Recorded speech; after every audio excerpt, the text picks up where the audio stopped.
For many, seasonal colds and flus are seen as an inevitable and unavoidable part of the job that are at best an annoyance that many suffer through and at worst can lead to severe health complications. However, through proper ventilation of our occupied indoor spaces, we can reduce the chance of catching colds and flus.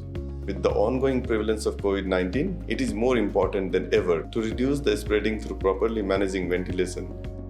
Even prior to the pandemic, studies have shown that lower CO2 levels are associated with reduced student absences.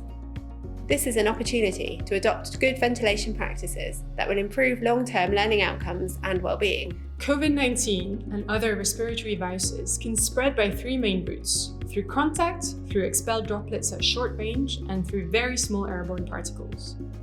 While the first two routes can be mitigated through familiar practices of hand washing, social distancing, and masks, airborne transmission can be reduced by ventilation. While we intuitively know that coughing and sneezing can produce small droplets, we also know that even just breathing produces a large number of microscopic, invisible particles. These small particles become suspended in the air and will follow the air currents in the room and can be breathed in by somebody else to potentially cause transmission.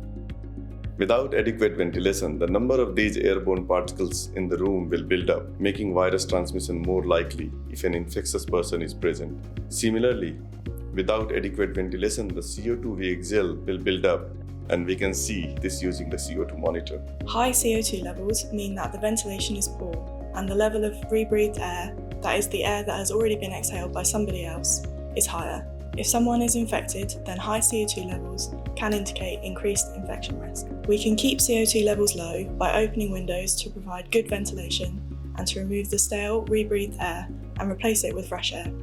The CO2 monitor can help with this as an indicator of when ventilation should be increased. The difference between CO2 levels and infection risk can be confusing, so we should clearly confront some possible misconceptions. First, CO2 does not cause COVID-19. It is the small virus-laden particles that cause airborne transmission of COVID. These particles are more numerous in regions of high CO2 if an infectious person is present.